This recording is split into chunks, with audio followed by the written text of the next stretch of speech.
Tres. Buenas tardes a todos, bienvenidos. Ya estamos nuevamente en otro ciclo de charlas, de diálogos en Infocolectividades con referentes de la colectividad y temas relacionados con migraciones.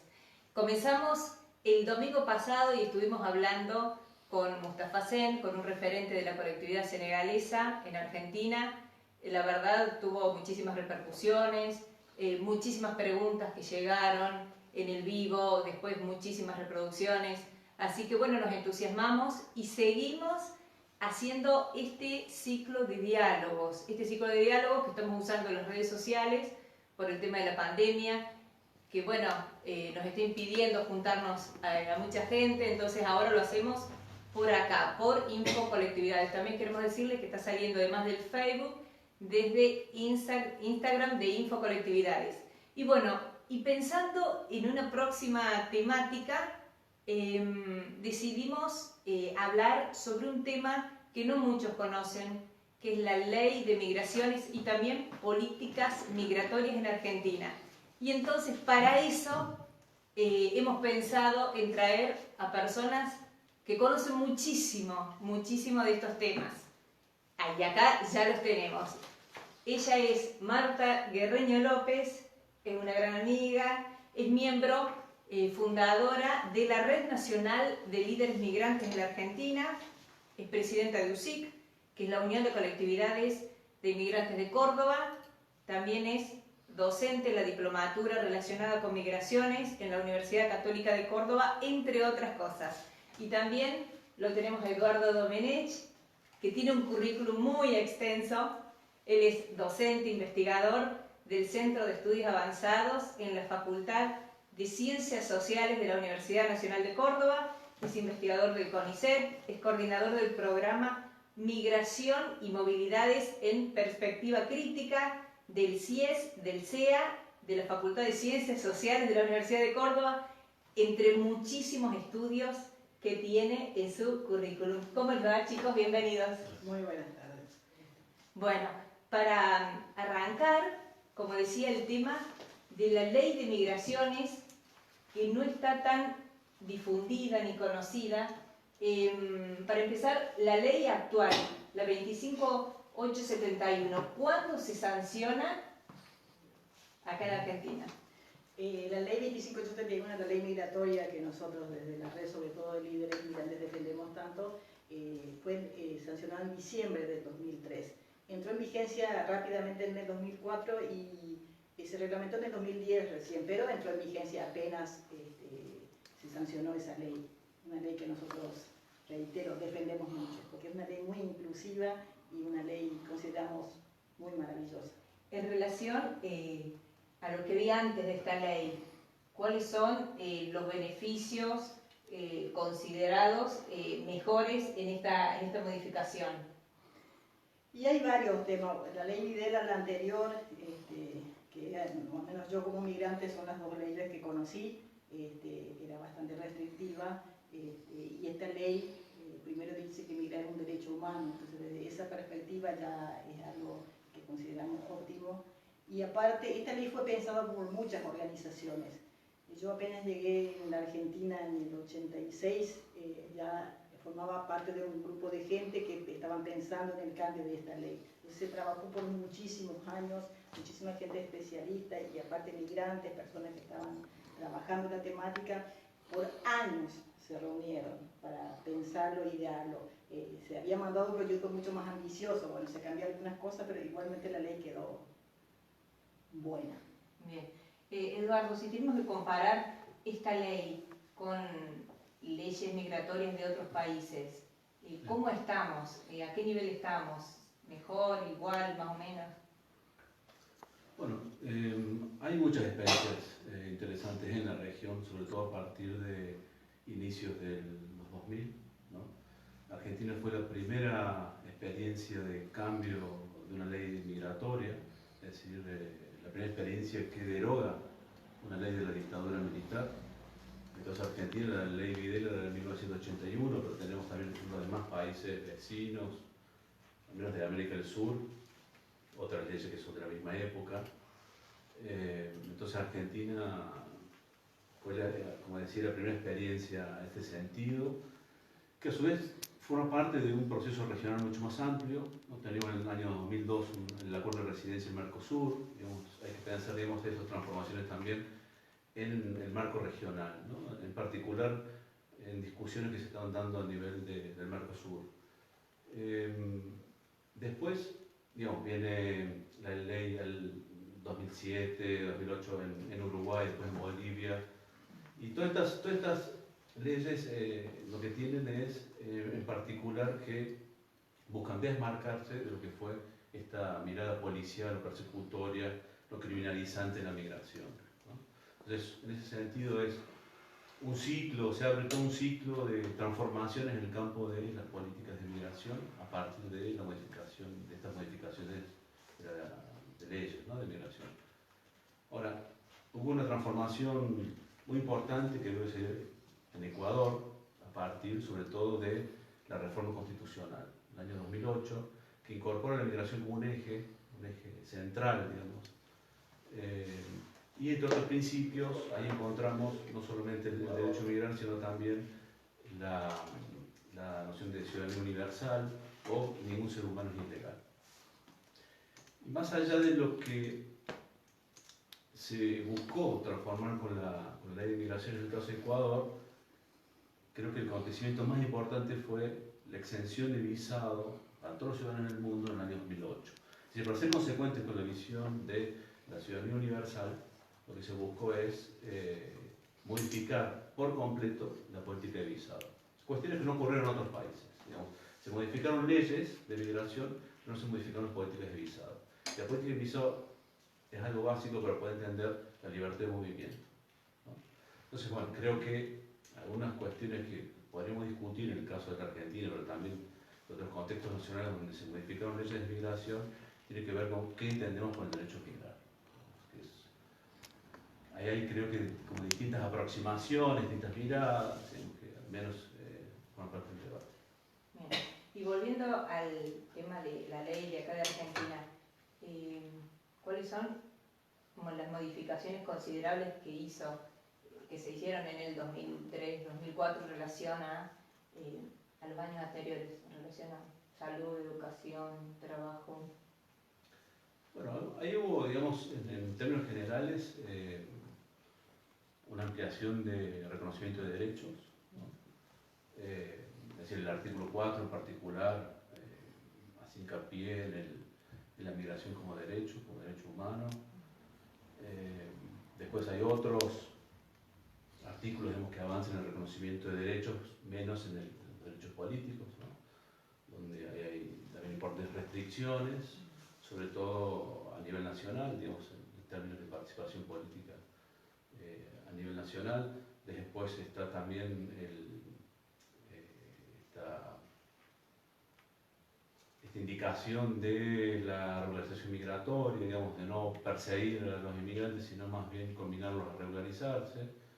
Está la concepción, digamos, de una mirada regional sobre la migración también, digamos, de reconocer las migraciones de países vecinos como parte de una realidad migratoria.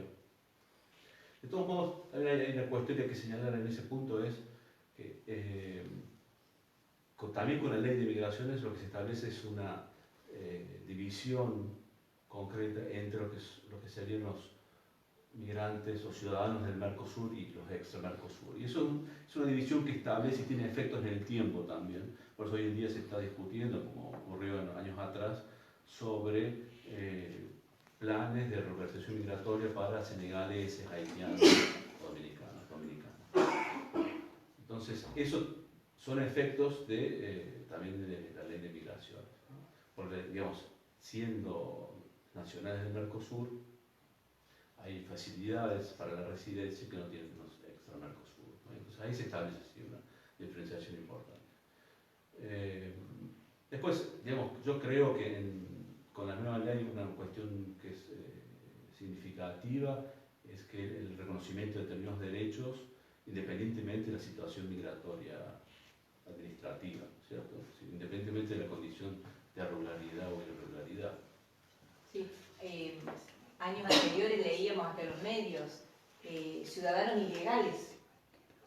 Y la verdad que ningún ciudadano No, es ilegal. aparte de eso, es muy importante que los artículos 7 y 8 dice, en ningún caso la irregularidad migratoria impedirá el acceso a la salud o a la educación. Entonces eso es muy importante. Y aparte no solo dice eso, sino dice que los establecimientos educativos y los establecimientos sanitarios tienen la obligación de acompañar al inmigrante para que pueda regularizarse. Eso dice la ley, no se cumple mucho, pero por eso es tan importante esos artículos de la ley que los conozcan las personas migrantes y también que conozcan los establecimientos, porque están obligados a acompañar al inmigrante en su regularización, o por lo menos de asesorarlo, que no se hace, pero bueno, reitero, eso dice la ley, no es un antojo de las organizaciones de migrantes ni personas que estamos trabajando la temática, es ley. Sí.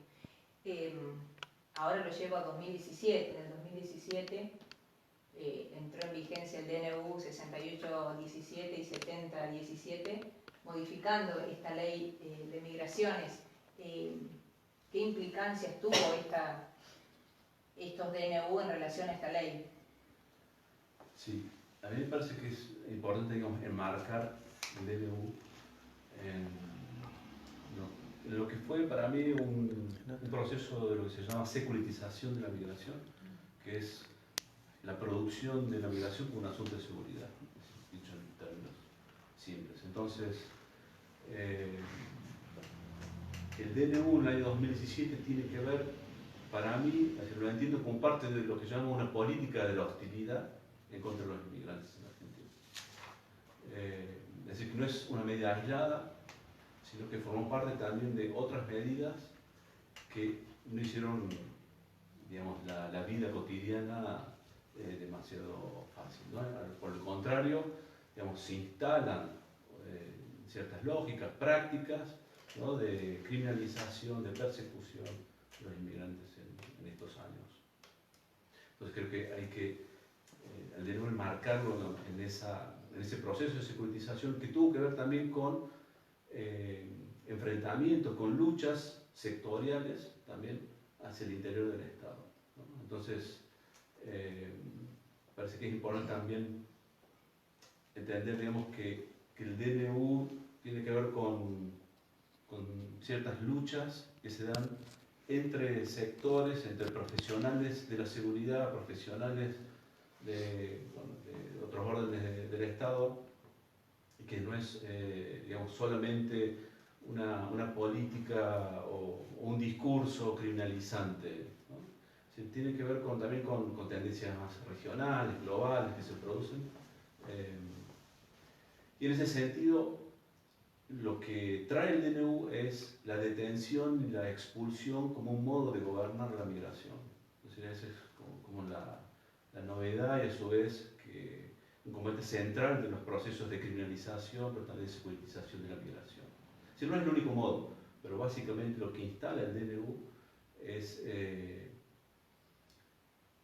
digamos, ampliación de las causales de inadmisión, ¿no? O sea, hacer más difícil lo que son los ingresos, por lo tanto, mayores rechazos en frontera, con la aceleración de las expulsiones. Porque uno de los argumentos fue, del DNU, que los tiempos eran demasiado dilatados, ¿no? O sea, que las expulsiones no podían materializarse por la demora que había en esos trámites. Y todo esto bajo la idea de que fue, digamos, parte de la construcción de la figura criminalizante del migrante, que es el migrante como delincuente, ¿cierto?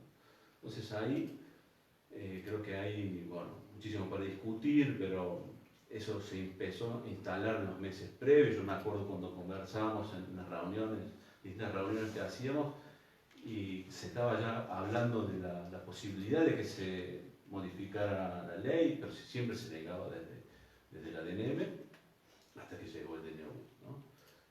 Hay algunas acciones previas, pero fue, digamos, muy notorio cómo se instaló la figura del migrante delincuente en los medios, ¿no? En esos meses previos. Y en esa época, ¿qué porcentaje de extranjeros presos había, como para decir que realmente tenía sustento la criminalización.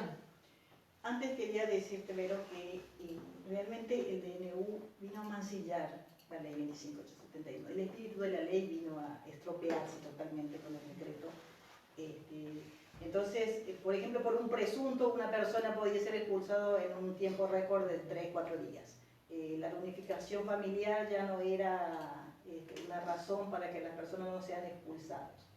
Y sobre todo, el derecho a la legítima defensa se perdió con el decreto. Entonces, es algo gravísimo, es algo que vino a tomarnos como chivo expiatorio totalmente a los inmigrantes.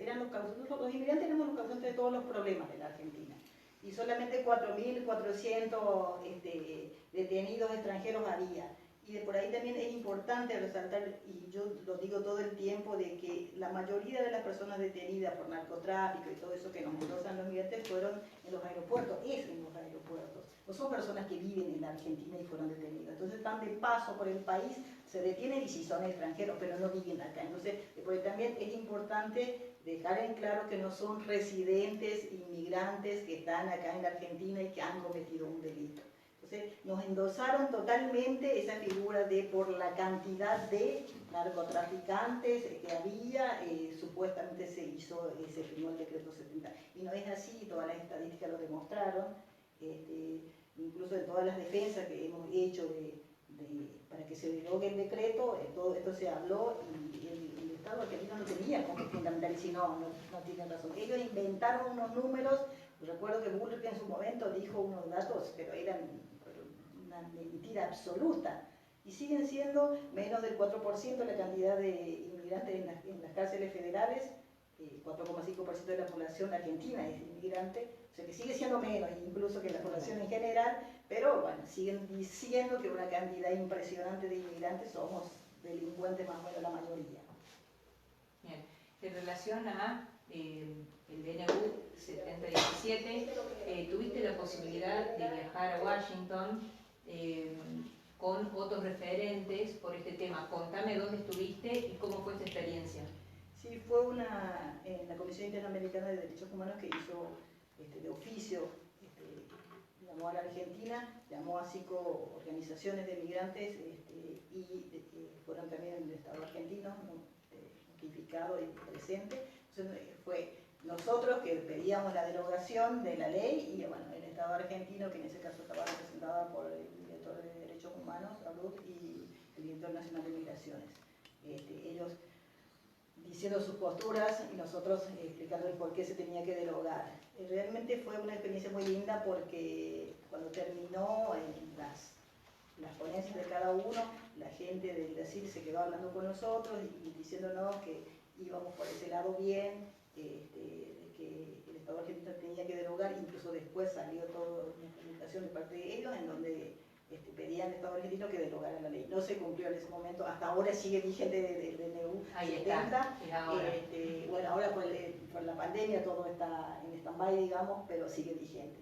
Pero estamos entusiasmados porque tuvimos no hace mucho una reunión con la nueva directora nacional de Migraciones y ella habló de que estaban revisando el decreto 70 y nosotros confiamos de que se va a derogar. Si se llega a derogar este DNU, ¿qué otros beneficios o modificaciones necesitaría esta ley para estar aún más actual con las necesidades del país? Bueno, en el caso que se derogara el DNU, digamos, creo que sería una gran victoria, un logro político enorme para lo que sean las luchas de las organizaciones de este tiempo. En principio habría voluntad política y creo que es una gran expectativa. Ahora, yo creo que hay cuestiones que persisten y que tienen que ver siempre, insisto, con esta división que se establece entre migrantes regulares y irregulares, migrantes legales y ilegales. Digamos, hay una visión acerca de que ciertas medidas, como es la regularización migratoria, puede dar lugar a una transformación más importante en el campo político de las migraciones. Yo creo que es importante, de hecho tiene incidencia en la vida cotidiana de las personas, ¿sí? Pero que no puede convertirse en la política migratoria. Es decir, que un plan de regularización migratoria no puede reemplazar o convertirse en la medida más importante, más trascendente de una gestión, ¿no? A su vez creo que hay que mirar lo que acontece en términos de control, de las prácticas de control, y ahí es un universo mucho mayor y que no se puede capturar a partir de las declaraciones de funcionarios en general, ¿no? Sino que hay que mirar lo que la vida cotidiana del control migratorio y fronterizo. Creo que es ahí donde hay que apuntar. Y en ese sentido hay medidas como por ejemplo el falso turista, el protocolo falso turista, el cual este protocolo es utilizado para justificar los rechazos en frontera, que son miles. ¿A qué se refiere el falso turista? Básicamente es la idea de que no es digamos, un turista auténtico, como dice la misma categoría, de que vendría con otros propósitos al país, digamos, que no son propósitos que tienen que ver con necesariamente, bueno, con fines turísticos, digamos, de visita del país. Bueno, entonces, básicamente lo que habría es la intención de burlar la ley, por lo tanto,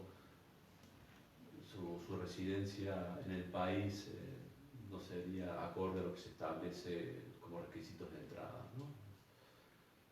Bueno, pero bajo ese protocolo, digamos, hay, yo creo, una enorme arbitrariedad, digamos, en cómo se aplica. Eso hay que mirarlo mucho más en la vida cotidiana del control, como decía antes, qué es lo que acontece, digamos, con el falso turista. Por ejemplo, en el año 2018 tenemos un memorándum interno de la DNM donde hay ciertas nacionalidades que fueron consideradas como nacionalidades sensibles, entre ellos estaban los haitianos y haitianas, ¿no? Y eso fue previo a la imposición de visa a los haitianos y haitianas. Entonces ahí eso revela mucho más que muchas de las prácticas discursivas, de grandes narrativas acerca de la protección de los migrantes, para mí, muchas veces. No digo que, es decir, para mí hay que leerlo conjuntamente, digamos, en ese sentido digo que es necesario mirar qué acontece en esa práctica cotidiana de los controles migratorios y fronterizos. Bien, y llevándolo a nivel internacional, en cuanto a los controles fronterizos para los migrantes, ¿qué países o dónde se hace más duro todavía esos controles? Bueno, ahí es, digamos, uno puede observar algunas tendencias generales y uno podría decir que hay mayor o menor restricciones, ¿no? Es decir, toda frontera actúa siempre selectivamente, que hay medidas que hacen al endurecimiento, ¿no?, de las fronteras. Para mí lo importante es mirar un poco el carácter punitivo, es decir, de castigo que adquieren las fronteras, o al menos el cruce de fronteras no autorizado, por ejemplo, o las estadías no autorizadas en tanto, digamos, cuando vencen las visas turísticas y demás, ¿no? Por un lado, entonces, el carácter punitivo me parece que es importante, pero también mirar cómo hoy en día se legitima el control migratorio a partir no necesariamente de discursos punitivos, sino también humanitarios.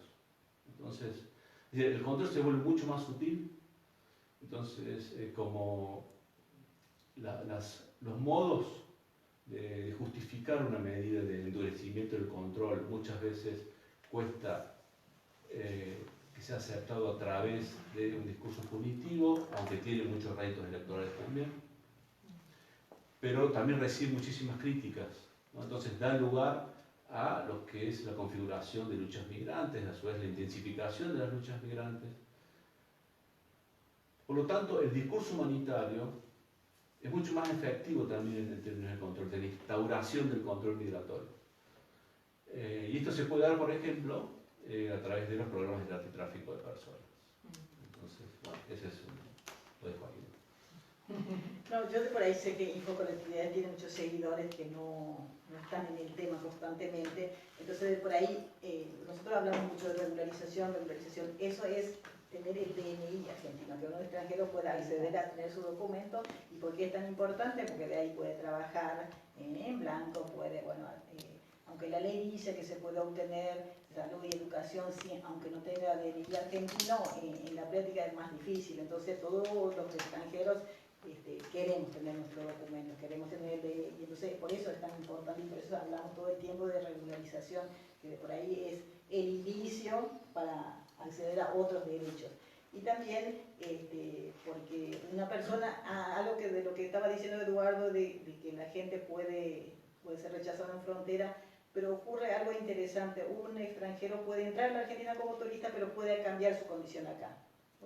Yo puedo venir como turista y bueno, de repente decidí quedarme, quiero trabajar y puedo cambiar la condición sin volver a salir del país, cambiar simplemente la condición, obtener DNI y poder trabajar, estudiar y todas esas cosas.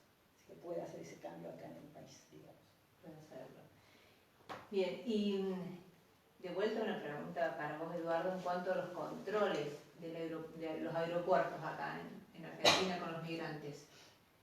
¿Cómo es el tema de estos controles? Si son muy fuertes, si son laxos. Sí, yo creo que hay que verlo más de acuerdo a ciertas situaciones, los contextos específicos. Es difícil hablar del control en los aeropuertos en general.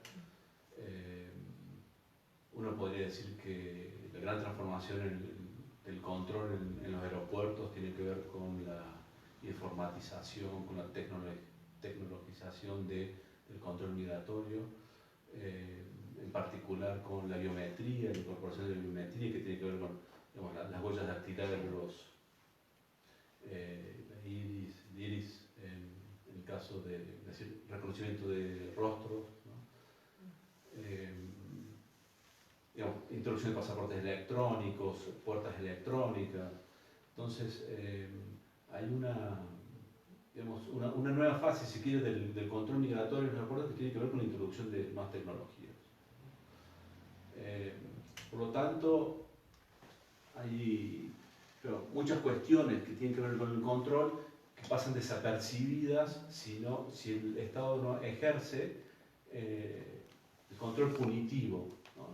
Esto que marcaba antes, es decir, si no hay un castigo. Entonces las expulsiones cobran mucha visibilidad, sobre todo lo que fueron los últimos años, ¿cierto? Entonces, las campañas generalmente se montan en contra de las expulsiones. Eso generan, por eso decía antes, el discurso punitivo lo que tiene es que genera también una resistencia, organización, ¿no?, de parte de ciertos sectores, en particular organizaciones migrantes, pero también de derechos humanos.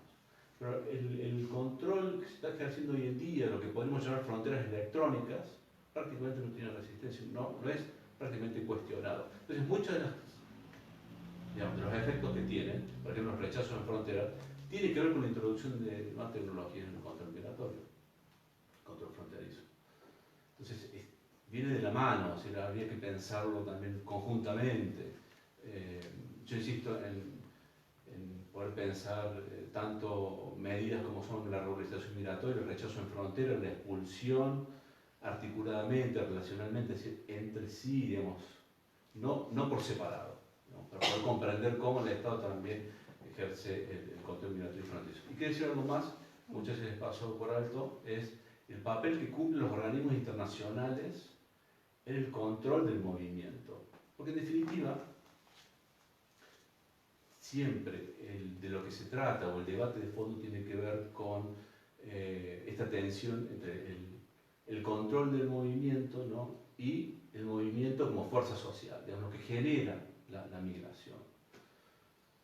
Entonces, ahí hay una voluntad de control, si Dios quiere, que está muy asociada a lo que se llama una política simbólica, también, es decir, es qué mensajes buscan transmitir también los estados hacia las sociedades, que no son solamente los migrantes, sino son mensajes hacia las sociedades a los propios nacionales, digamos. Por eso es que en las campañas electorales muchas veces se usan los migrantes nacionales como chivos expiatorios. Entonces, bueno, puede tener efectividad política en ese sentido.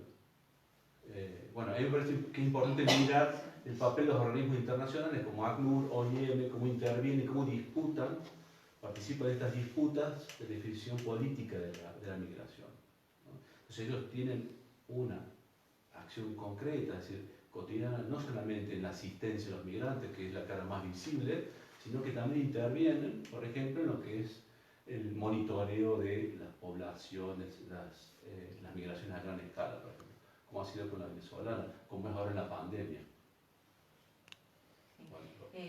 Una pregunta personal. ¿Qué te llevó a especializarte en temas de migraciones y en toda esta temática que sabes mucho? Y también has vivido en otros países, fuiste migrante en otros países. Sí, tiene, de alguna forma tiene algo que ver con una experiencia de haber vivido como extranjero de chico. No hablo nunca de esto. Una pregunta que saqué. Sí, y tiene que ver con el retorno. Fueron varios años afuera y al regresar encontrarme con lo que fue toda la producción de la idea de nación, ¿no? Argentina en la escuela. De hecho fue mi primer tema de investigación después, digamos, después de haber participado en otros proyectos sobre la frontera argentino-boliviana, pero el primer gran proyecto tuvo que ver con la presencia de hijos de inmigrantes en el espacio escolar, ¿no? En las escuelas. Y ahí lo que me interesaba, justamente recuperando, digamos, la dimensión personal, tiene que ver con cómo la escuela produce esta división entre los extranjeros y los nacionales, ¿no? O cómo los hijos de inmigrantes, yo estudiaba en ese caso, estaba en Villa Libertador haciendo un estudio cualitativo, sobre todo con hijos, nietos de inmigrantes, y ahí era muy notable cómo la escuela, ¿no? A través de una práctica instituida en el tiempo, es decir, una gran historia en Argentina, hace más de 100 años, que se impone con la inmigración de ultramar, era aplicada a estos hijos de inmigrantes de países limítrofes, en este caso bolivianos, ¿no? Entonces, yo analizaba ahí los rituales patrióticos y cómo a través de los rituales patrióticos también se construía cotidianamente esta división entre los nacionales y los extranjeros, o cómo los hijos de inmigrantes eran extranjerizados, por más que no fueran jurídicamente extranjeros, ¿no? O sea, eran los hijos bolivianos, eran los bolivianos o las bolivianas, hubieran nacido o no en Argentina, tuvieran DNI argentino o no. Entonces, ¿tu postura frente a estos símbolos patrios? Sí, yo soy crítico, digamos, de este tipo de prácticas escolares. Yo creo que no es posible la construcción de la llamada interculturalidad manteniendo este tipo de prácticas. Por lo tanto, no sé si deberíamos ocuparnos tanto de construir la alteridad o, digamos, de poder pensar y tratar en otros términos esa alteridad, sino también cuestionar la construcción del nosotros nacional, ¿no? Es decir, de cómo se producen los nacionales, no solamente los otros nacionales, ¿no? Los extranjeros, ¿no? Sí, bueno, viene un poco por ahí. Muy bien. Marta, vos sos migrante, no tenés el DNI argentino, y quería preguntarte cuál es la diferencia que vos tenés sobre ciudadanía y nacionalidad.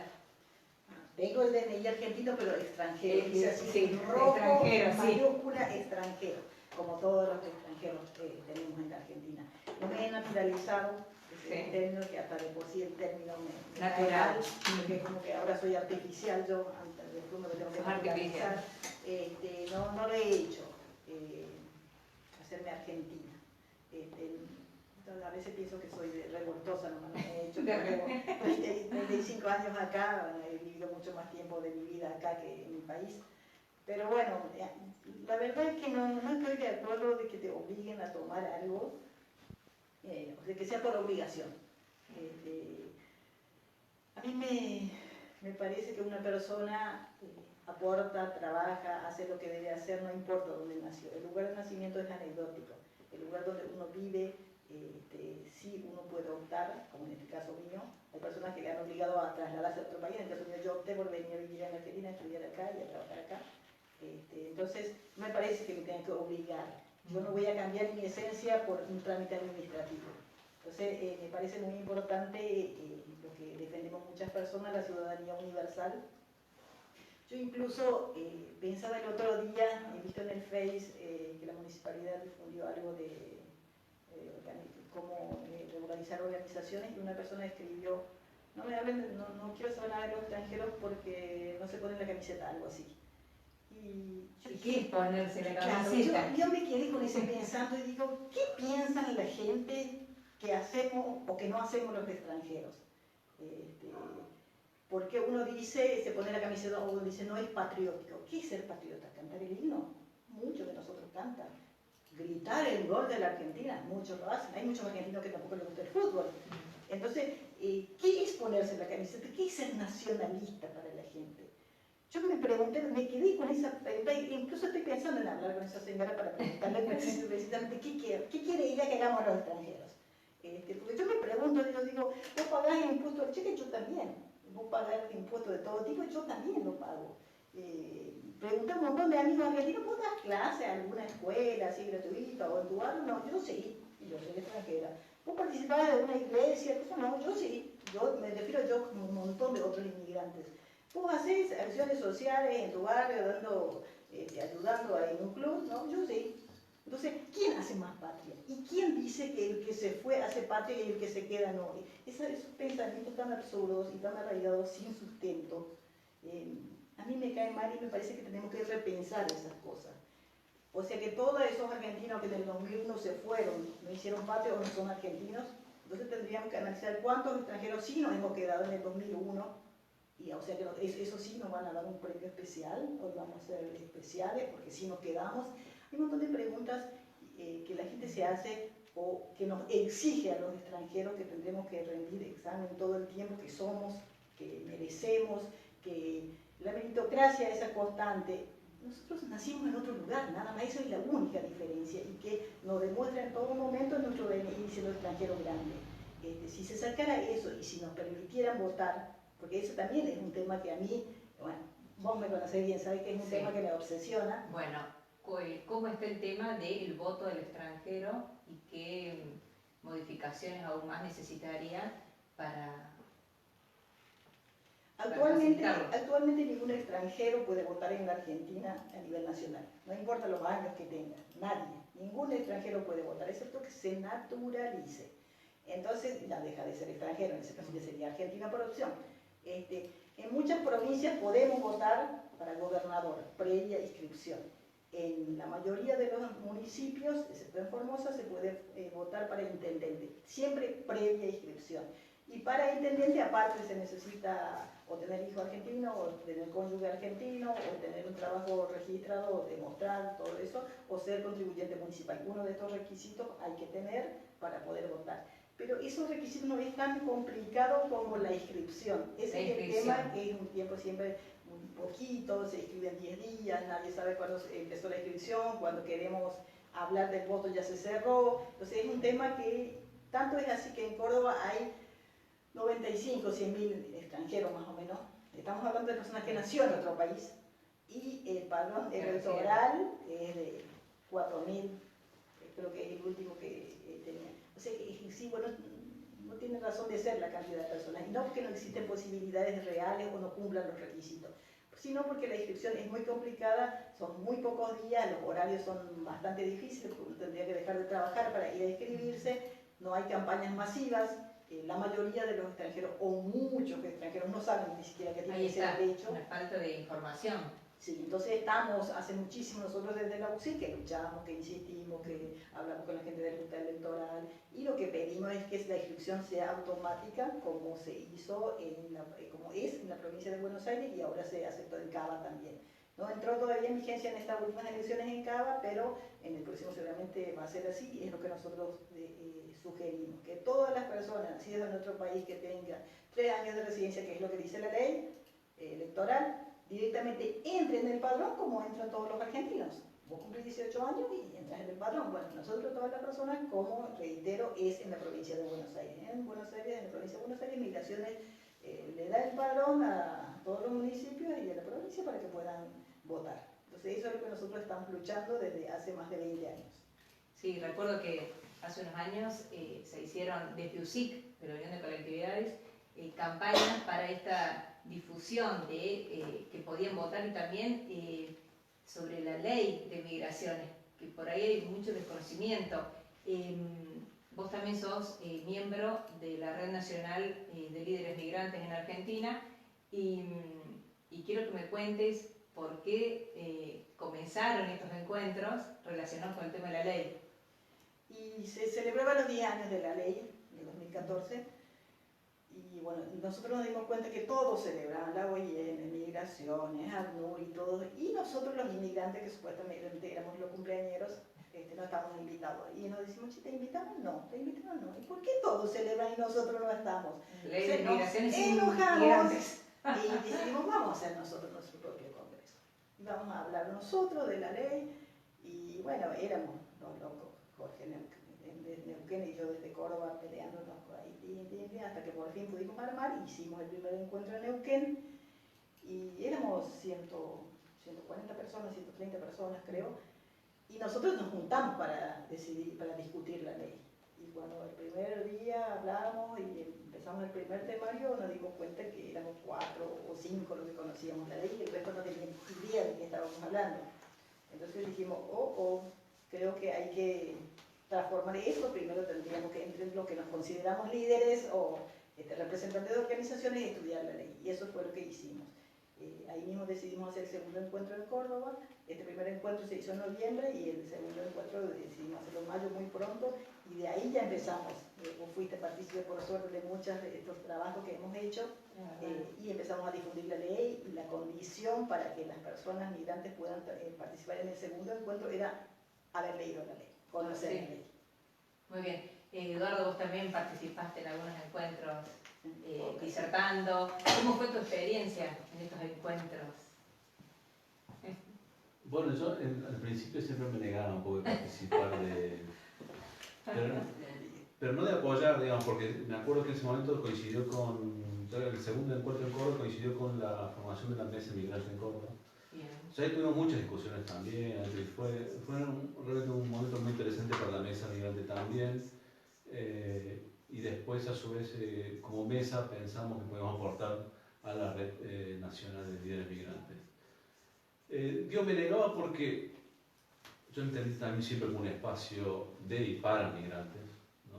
Entonces, muchas veces se coloca también a especialistas, académicos, en un lugar que otorga una autoridad y cierta incomodidad, digamos, he sentido siempre en ciertos espacios, ¿no? Entonces, recién acepté en este último que se hizo en Córdoba participar, digamos, ahí como expositor, pero si no, más bien siempre como apoyo.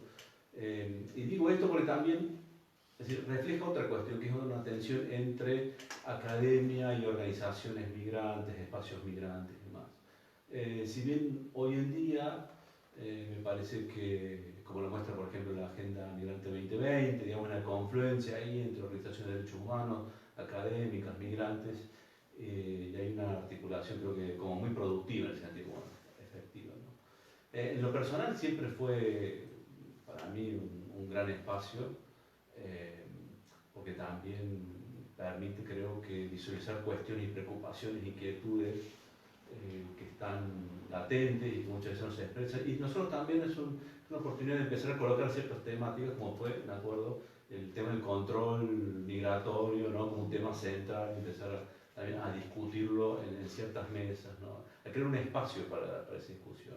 Pero no solamente discutir la integración, ¿no? Entre comillas, de los migrantes, sino también empezar a darle visibilidad a ciertas cuestiones que muchas veces, al menos desde mi lectura, nuestra lectura, quedaba muy soslayada. Entonces, bueno, eso ha sido, bueno, podré contar con Marta, digamos, muchos intercambios que hemos tenido. Así, es un espacio, digamos, que también habilita otras cuestiones, ¿no? Y eso también es lo interesante. En particular, yo, digamos, como decisión personal ha sido articular con espacios migrantes más que con el Estado, con organismos del Estado, digamos. Es un término político.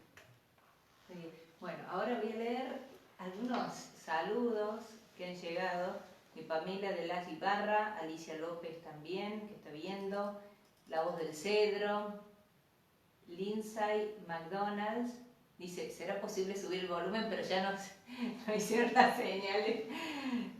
Yubí, le vamos a mandar un saludo a Yubí, Gustavo Yepes, también Paula Fernández, Mustafa, también manda saludos a Marta, Eduardo, a todo el equipo de Infocolectividades. Margaret Fernández, desde Chile, la saludamos. También Serín Niang, muy bien. Quiero hacer una pregunta, vamos a ver si la dice. Alfonso Rojas también manda saludos. Saludo grande para Marta, Vero y Eduardo y todos los hermanos de la red de migrantes desde Florencio Varela. Les mandamos un abrazo grande. También.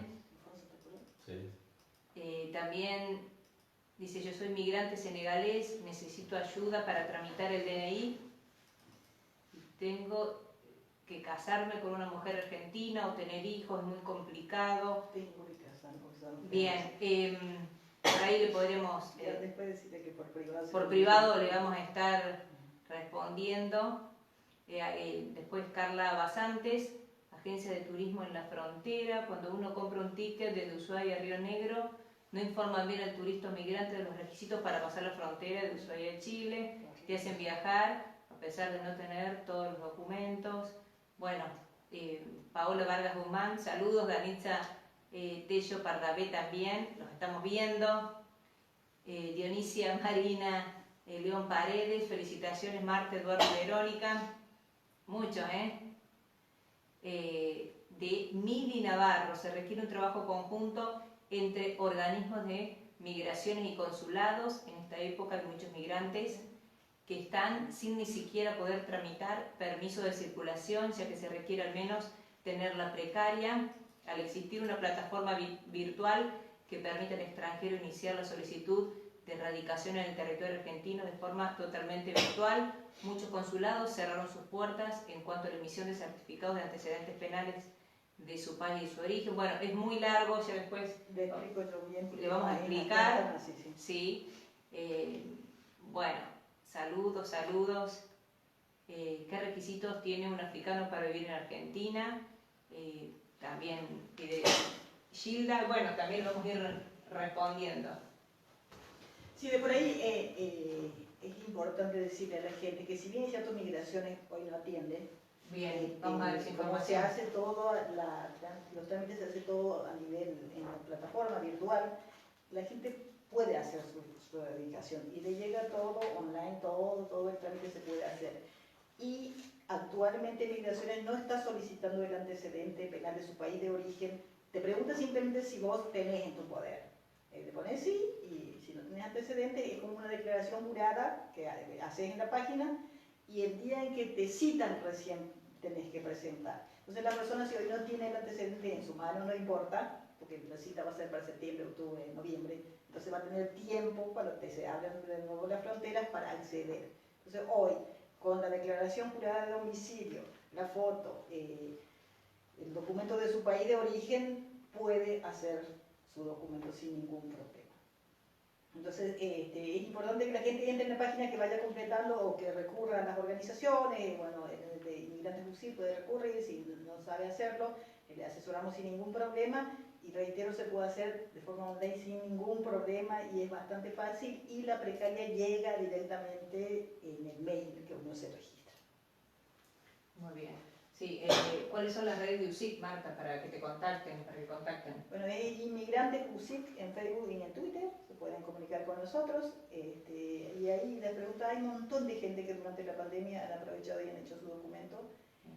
También ahora con la nueva gestión volvió el tema de que se puede hacer con un certificado, con un informe socioeconómico de pobreza, se puede volver a hacer el documento, no hoy, porque eso es a nivel presencial. Entonces actualmente las personas que no tienen recursos para pagar los 3.000 pesos de la tasa no pueden hacer documentos ahora, pero cuando termine la pandemia y empiecen de nuevo a trabajar en migración, van a poder hacerlo como había sido antes, Solamente en el periodo de Macri se sacó eso, pero antes existía esa posibilidad, con un fondo económico, y se podía hacer un certificado de indigencia, le dicen, es horrible el término, pero se puede seguir haciendo ahora, volvió esa posibilidad para las personas que tienen.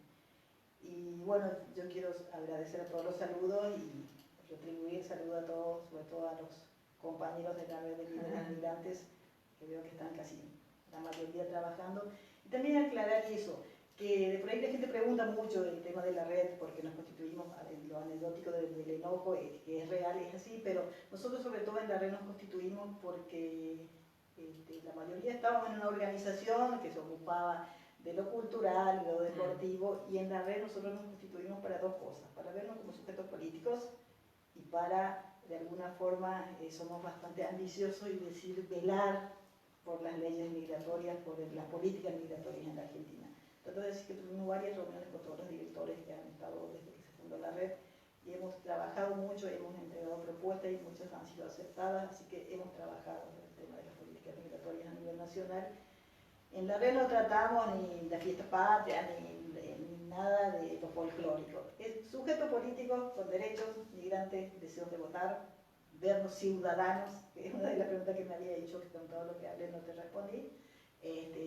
Entonces, eso es el objetivo de la red y venimos trabajando de muchos lugares, de muchas provincias y seguimos trabajando y vamos a seguir trabajando y estoy segura que en un tiempo muy lejano nos van a permitir votar y elegir también presidente, que es totalmente nuestro derecho. Así es. Tuve la posibilidad de participar en algunos encuentros de líderes migrantes y la verdad es muy enriquecedor por todo lo que uno aprende y por la gente que dicta estos talleres que está tan especializada en diferentes temas que la verdad uno va aprendiendo año tras año y además de conocer personas valiosísimas, muchos de ellos han mandado saludos y bueno, el Facebook de la red es Red Nacional de Líderes Migrantes en la Argentina, sí. Para que el que quiera los pueda seguir. Y el próximo encuentro no se sabe. No sabemos. Siempre hemos hecho desde que se fundó un encuentro por año. No sabemos, la idea era hacerlo en Rosario en el mes de septiembre, pero no creo que lo podamos hacer como está viniendo esto. Sí. Tal vez va a ser una reunión virtual, esperemos que no, por lo menos en diciembre, juntarnos en algún momento, porque nos ayuda mucho esto de encontrarnos de diferentes provincias, porque vemos que las necesidades casi en todos lados son iguales. El desarrollo es el motor que nos une y las leyes nacionales, las políticas migratorias nos afectan a todos por igual. Me había quedado una pregunta sobre ¿de qué se trata la campaña de regularización ya? Bueno, digamos, tiene su inicio, en España se da, en el contexto de la pandemia se da el impulso, digamos, son algunas organizaciones en particular, pues después adquiere, digamos, una dimensión mayor, también tiene que ver con procesos de regularización migratoria que se dieron en Portugal e Italia en ese momento, una discusión en Europa, en particular a partir de entender que los migrantes, muchos migrantes, varones y mujeres, digamos, forman parte de las tareas esenciales, ¿no? Que han sido un componente estructural en este contexto de cierre de fronteras, ¿no? O al menos de restricción al movimiento en el contexto de la pandemia. Después en Argentina, digamos, es una demanda histórica, digamos, el tema de la regularización migratoria. Hay otras campañas como Migrar no es delito, por ejemplo, pero en esta coyuntura también, digamos, se suma a esa campaña internacional y digamos que hoy en día ha alcanzado, digamos, un nivel global, digamos, también se ha replicado en otras partes, ¿no? Ahora, yo creo que en ese sentido lo que se puede entender que propone esta campaña, que es una regularización inmediata y sin condiciones, es diferente de lo que se está proponiendo cuando se plantea una regularización migratoria destinada específicamente a ciertos colectivos nacionales, ¿no? Entonces acá se está hablando de una regularización general, ¿sí? y sin condiciones. El tema es siempre qué viene después de una regularización migratoria, ¿no? Entonces ahí se están planteando en este momento como distintas medidas posibles, entre ellos reconocer, digamos, la figura del monotributista, del autónomo, el trabajador autónomo. Ahora, pero siempre quedan por fuera, digamos, personas. Yo insisto que, digamos, la discusión política de fondo tiene que ver con la frontera, lo que produce la frontera, los efectos de la frontera, porque hoy en día, digamos, todavía no tenemos en la región, se avanzó en libre circulación de trabajadores, pero no hay libre movimiento en la región. Ni siquiera estamos hablando de acá en términos de los extrarregionales, ¿no? En ese sentido creo que hay un debate político, pero que no se vislumbra en este momento, me parece. Así que para mí, hoy en día, si uno quisiera pensar en una política migratoria que es que al menos se desmarca de ciertas perspectivas que se vienen desarrollando en el tiempo, tiene que ver con también discutir el lugar de la DNM en el Ministerio del Interior, por ejemplo. Es decir, ¿en qué lugar le corresponde a la DNM? ¿Es un organismo especializado en la migración? ¿Es el Ministerio del Interior? No podría ser Justicia y Derechos Humanos, no podría ser Ministerio de Trabajo. Digamos, es necesario descentralizar o no lo que es la DNM. Es decir, la DNM es básicamente un organismo de control de la migración y tiene que ver con la regulación de las entradas, permanencias y salidas. ¿Sí? Entonces, yo creo que también no es solamente cuestión de discutir la ley, ¿no? O al menos, digamos, ahora retomar la ley y después que viene después del DNU, una vez derogado. Creo que para mí es una cuestión como central ese lugar que se le asigna en las instituciones del Estado a la migración. Y en este sentido yo creo que hay que reforzar las instituciones de control de los organismos de control del Estado, como la DNM. Es decir, las defensorías, estar en ese sentido como al servicio de los migrantes, ¿no? Y ejercer el control sobre el control. Así es. Bueno, acá nos están avisando que hay nuevos mensajes. Escribió Pablo Seriani Cernadas: querida Marta, ojalá puedan hacer la reunión de la red de este año, sea presencial o virtualmente. Es más importante que nunca reforzar el mensaje que las y los migrantes ya son ciudadanas, ciudadanos de nuestro país, y exigir el reconocimiento pleno de sus derechos, incluyendo los derechos políticos, y el espacio que crearon es fundamental para lograrlo. Carlos Basantes: los trámites son demasiado largos, se necesita más eficacia en los trámites, ver el objetivo que cumplen y cuán contradictorios son con los derechos humanos de los migrantes como ciudadanos. No se puede depender de los consulados para dar derechos a los ciudadanos. Les corresponde. Me encantó enfocar migraciones y educación, falta mucho para reforzar, esto lo dice Gilda Aquino, para reforzar interculturalidad. Gracias, Eduardo. Bueno, esos son los a Pablo, que lo conoces mucho. Sí, le conozco y ha trabajado muchísimo también con la red, ha participado casi de todos los encuentros, Pablo. Este último no pudo venir, pero siempre está. Y por ahí también hay algo que yo quiero resaltar mucho. Nosotros teníamos mucha discusión entre la academia y los migrantes. Era como que ellos nos estudiaban y nosotros no nos sentíamos totalmente representados, sentíamos que traducían mal nuestros mensajes. Y con la red hemos conseguido eso, reconciliarnos y trabajar en conjunto. Es más, dejamos que ellos estudien y nosotros les copiamos algunas cositas y nos es más fácil el resto.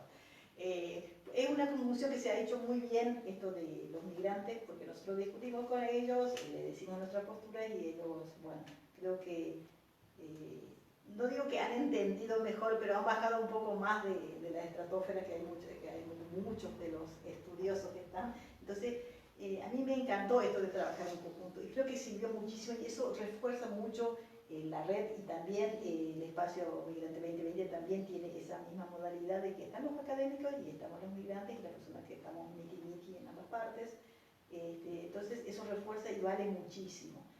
Nosotros en la red habemos de varias provincias y de muchas nacionalidades, y trabajamos a la distancia, pero es un grupo de amigos, vos ya lo conoces a todos. Alfonso Rojas manda saludos, esperamos encontrarnos en el próximo encuentro. Todos quieren hacer el Sí, encuentro en todos Córdoba, quieren. no sé por qué, les gustó Córdoba a todos los migrantes. Sí. Así que ojalá que podamos vamos a hacer la fuerza necesaria. Y de por ahí también vuelvo yo al tema del derecho al voto, de la importancia que tiene, porque los migrantes tenemos las mismas obligaciones que cualquier persona. ¿Y por qué no tendríamos que tener el mismo derecho? No es una cosa antojadiza que yo quiero votar desesperadamente. Une esto, nos hace partícipes, somos ciudadanos. Entonces, ¿por qué no podríamos votar? ¿Cuál es el impedimento para votar? ¿Qué fundamento? Que uno por su lugar de nacimiento anecdótico le hace mejor persona, le hace más capaz para votar. Me parece, es un absurdo total que los extranjeros. Yo no sé, pienso, yo viví 18 años en mi país y todo el resto vivo acá. ¿Por qué no podría votar? ¿Cuál es el impedimento? Yo me refiero a las personas y a las autoridades que se niegan a aceptarnos como votantes, como participantes de esto. Cumplimos todos los requisitos, vivimos, conocemos, nos interesa, pagamos todos los impuestos, estamos en todo, muchísimos estudiamos, trabajamos en política, hasta muchos en partidos políticos, entonces está muy bueno que nosotros también seamos y nos permitan ser parte, porque lo somos, de hecho lo somos ciudadanos, nacimos en otro lugar, nada más, el resto es anecdótico. Okay. Bien, siguen los mensajes, después me van a retar si no los leo. De Jessica, Paola Vargas, vuelve a escribir, pensar la inclusión educativa de los estudiantes migrantes, los profesores migrantes, las profesionales migrantes y la educación en general con perspectiva migrante. Los migrantes también tenemos la palabra académica y educativa para proponer procesos. Bueno, ese es otro de los mensajes. Así es. Sí, interculturalidad es un tema también que lo venimos trabajando, sobre todo desde UCIC, porque es una gran riqueza. El ser intercultural es el tesoro, que nosotros eso lo vivimos en UCIC constantemente. La diversidad que hay enriquece muchísimo, y tal vez ese temor que tienen muchas personas que creen que solamente lo nacional es lo valioso, se tiene que abrir bastante la mente y decir, muchas personas, o la mayoría de las personas, venimos con un montón de conocimiento de nuestros países. Venimos a vivir en esta y la tomamos como propia, entonces estaría bueno que nos permitan abiertamente, no que tenemos que estar haciendo de pecho las cosas, sino que nos permitan ser parte y de mostrar nuestros conocimientos y compartir nuestros conocimientos, porque se va a hacer algo mucho más gratificante y mucho más enriquecedor. Bueno, ya estamos llegando al final de esta charla enriquecedora por todo lo que hemos hablado. Antes de cerrar, de vuelta a leer mensajes, tenemos muchos mensajes, ya lo vamos a ver acá. José nos está apuntando que tenemos mensajes. Salir, el referente de la colectividad turca, de la mezquita de la calle del Campillo, manda saludos desde Buenos Aires ahora. Así que bueno, siguen los saludos. Me gustaría que puedan hacer una reflexión como para terminar, y antes de la reflexión que nos cuente qué es la mesa migrante. Bueno, la mesa migrante, digamos, ha pasado por distintos momentos y se inició frente a la necesidad de crear un espacio en Córdoba, en particular donde pudiéramos discutir la política migratoria actual, digamos, ¿no? en cada momento. Entonces, darnos un debate precisamente entre referentes de organizaciones, académicos, defensores de derechos humanos, gente de organizaciones de ONGs. Es un espacio, digamos, también local, digamos, donde también pudiéramos tener algún tipo de incidencia en esa formulación de las políticas a nivel municipal, ¿no? Entonces, en algún momento también fue una apuesta a poder pensar la política migratoria más allá de los lineamientos nacionales, nosotros tener algún tipo de incidencia, digamos, a este nivel local. En ese sentido creo que vos tenés varias cosas para decir, ¿no? Sí. Entonces, nació así, digamos, a partir también de un proyecto, que los llamamos proyectos de extensión de la universidad, transferencia de conocimiento. Y fue un momento inédito, creo, porque en Córdoba siempre tenemos entre nosotros ciertos vínculos, pero en ese momento empezamos a construir un espacio que hoy en día está bastante también bastante difuso, dibujado hasta algo, pero sí que tenemos que retomar con fuerza. Y fue importante porque empezamos también digamos, a ponernos de acuerdo también en ciertas, a construir consenso, si se quiere, a pensar una agenda o ciertos elementos de lo que sería una agenda. Bueno, y eso fue un poco la voluntad, el objetivo de ese espacio. Algo sobre... No, me diste el pie justo. No, yo lo que quería era también, lo que estábamos discutiendo antes, que la decisión política muchas veces es muy significativa e importante. Y nosotros en Córdoba siempre somos una isla, siempre estamos en contraparte del resto de las provincias. Pero ahora ocurrió algo muy interesante con este nuevo gobierno que asumió, se creó una nueva secretaría. Y dentro de esa secretaría, una dirección de apoyo y acompañamiento al inmigrante. Entonces celebramos mucho esa nueva creación.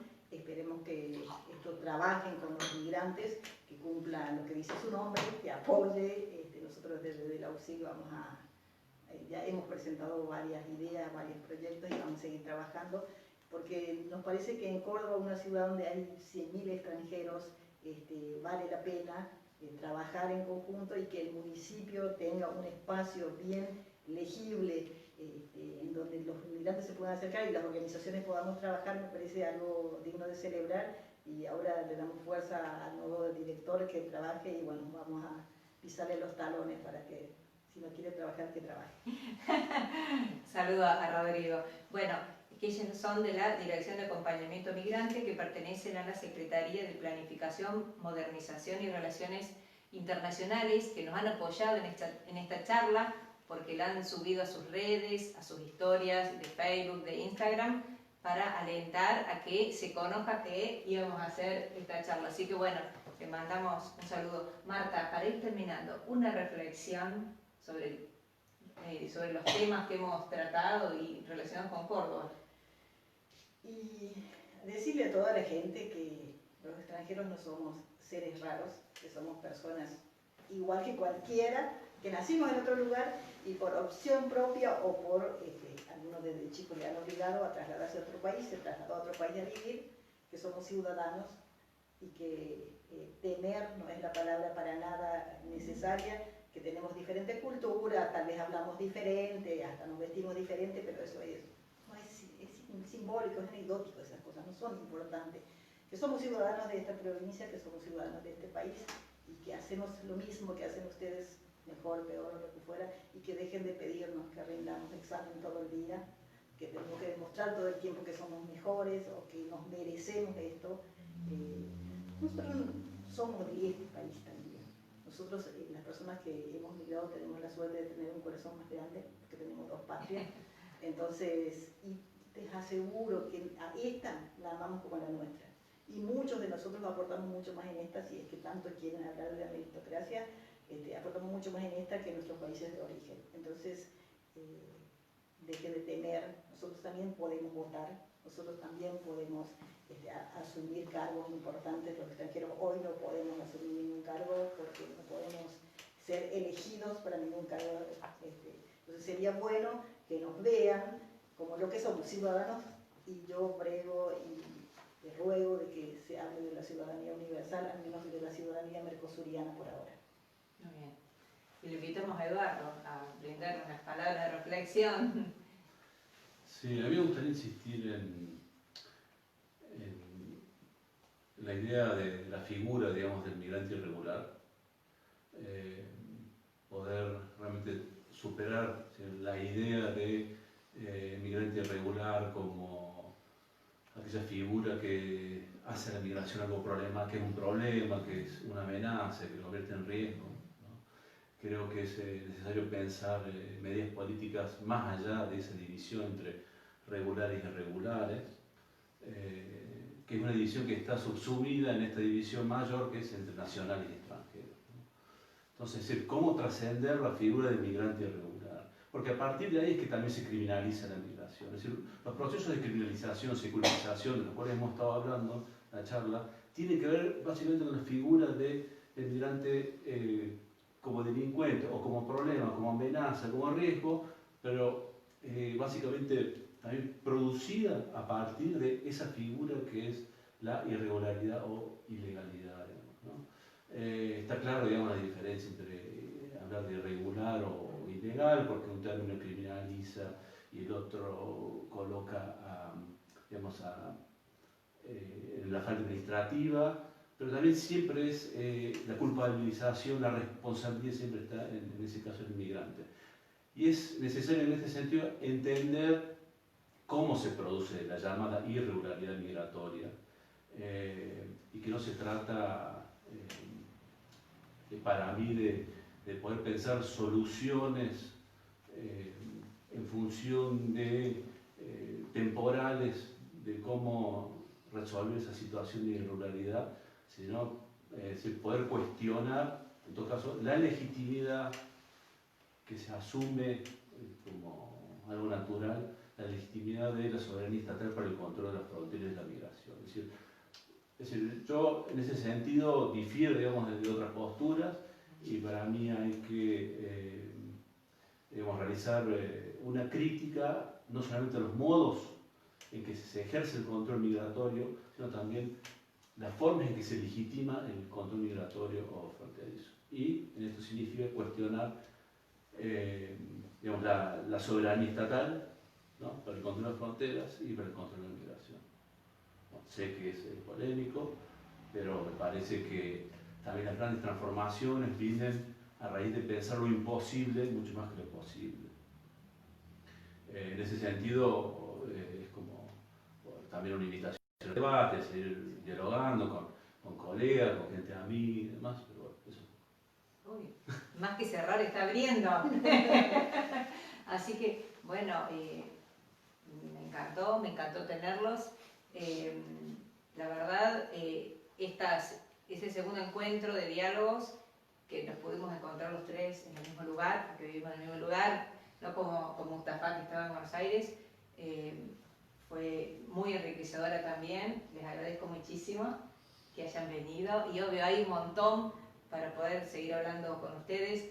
Volvemos a mandar saludos a María Esther Valencia manda, y también Julieta Nicolau, saludos a Eduardo, lindo escucharlos, o sea, tienen bastante club de fans estos dos entrevistados. Bueno, de vuelta agradecerte Eduardo, agradecerte Marta por estar acá, agradecerles a todos los que nos han seguido, a todos los que nos han mandado saludos, agradecerles a José Fernández que está atrás de la cámara y que dice hay saludos, coordinando, filmando, más mensajes. Me encantó enfocar migración y educación. Ay, no, espera, estoy... Mili Navarro, muchas gracias, saludos, o sea, siguen llegando los saludos. Así que bueno, gracias a todos.